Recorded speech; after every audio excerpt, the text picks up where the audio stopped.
السلام علیکم ورحمۃ اللہ۔ محرم الحرام کی فاتحہ کیسے دلائیں؟ محرم الحرام کی فاتحہ دینے کا کیا طریقہ ہے؟ اور محرم کی فاتحہ کس کے نام کی دلائیں؟ یہ وہ سوالات ہیں جو آپ لوگوں کی طرف سے پوچھے گئے ہیں۔ آج اس ٹاپک پر میں چند باتیں آپ لوگوں کے ساتھ شیئر کرنا چاہتا ہوں۔ میری اس ویڈیو کو آپ نے مکمل دیکھنا ہے۔ محرم الحرام کی فاتحہ کیسے دلائیں؟ محرم کی فاتحہ دینے کا کیا طریقہ ہے؟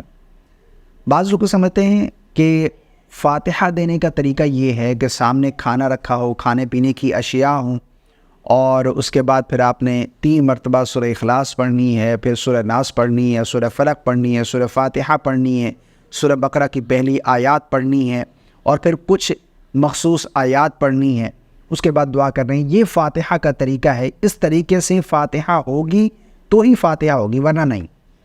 حالانکہ یہ بالکل غلط ہے۔ میں یہ نہیں کہتا کہ یہ جائز نہیں ہے، یہ بھی جائز ہے، لیکن اس کو لازم سمجھنا یہ غلط ہے۔ اور جو قاری حضرات اس طرح فاتحہ پڑھتے ہیں، یعنی ختم شریف پڑھتے ہیں، وہ یہ بھی نہیں بتاتے کہ یہ اس کی وضاحت نہیں کرتے کہ یہ لازم نہیں ہے، کیونکہ اگر کوئی شخص اس طرح سے فاتحہ نہیں دے گا نا، یعنی وہ صرف سورہ اخلاص پڑھ لے، سورہ فاتحہ پڑھ لے، دعا کر لے، تو بدگمانی ہوگی لوگوں میں۔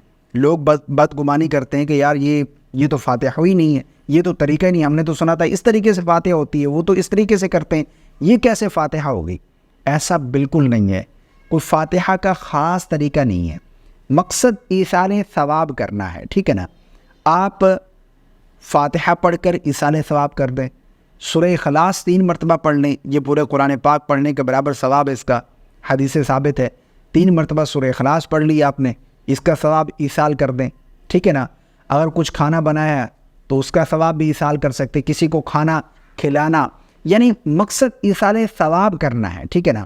اور ایصال ثواب ایسا نہیں ہے کہ بعض لوگ سمجھتے ہیں کہ کھچڑا ہی بنائیں گے، محرم میں کھچڑا ہی بنانا ضروری ہے، دودھ کی سبیل لگانا ضروری ہے، پانی کی سبیل، یعنی یہ چند چیزیں، حالانکہ ایسا بالکل نہیں ہے، ٹھیک ہے نا؟ مقصد ایصال ثواب کرنا ہے۔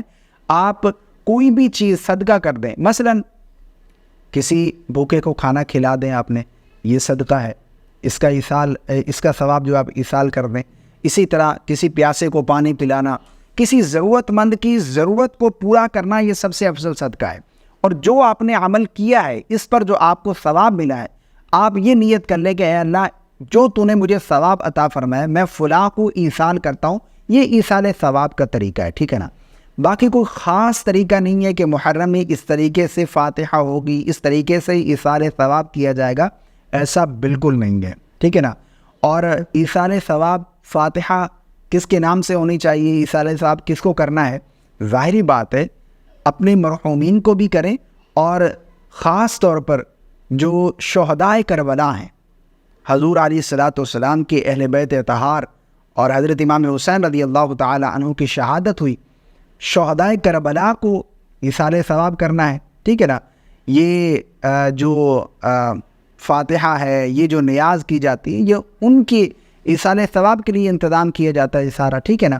اور اپنے مرحومین کو اور پوری مومنین کو، جو بھی اس دنیا سے چل بسے، جو بھی اس دنیا سے کوچ گئے، ان تمام کی روح کو ایصال کرنا ہے، ان کو ایصال ثواب کرنا ہے، ٹھیک ہے نا؟ تو یہ جو چیزیں ہیں نا، جو کچھ چیزیں ایسی ہیں جو لوگ لازم سمجھتے ہیں، ضروری سمجھتے ہیں، دین کا حصہ بنا لیتے ہیں، فرض واجب سمجھتے ہیں۔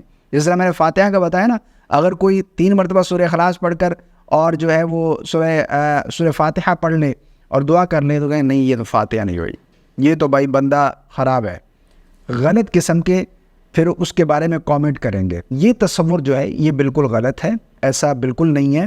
مقصد ایصال ثواب کرنا ہے۔ آپ نے کچھ پڑھا ہے، اس پر جو آپ کو ثواب ملا وہ آپ ایصال کر دیں، کچھ آپ نے صدقہ کیا، اس کا ثواب آپ ایصال کر دیں، کسی بھوکے کو کھانا کھلا دیا، کسی مریض کو میڈیسن دلا دی، کسی جو ہے وہ کسی کو کپڑا دلا دیا، کسی غریب کے گھر میں راشن دلوا دیا، اس کا ثواب آپ ایصال کر دیں کہ میں اس کا ثواب فلاں کے روح کو ایصال کرتا ہوں، بس یہ ایصال ثواب ہے، ٹھیک ہے نا؟ مجھے امید ہے آپ کو میری بات سمجھ آ گئی ہوگی۔ اللہ تعالی ہم سب کو سمجھ کی توفیق عطا فرمائے۔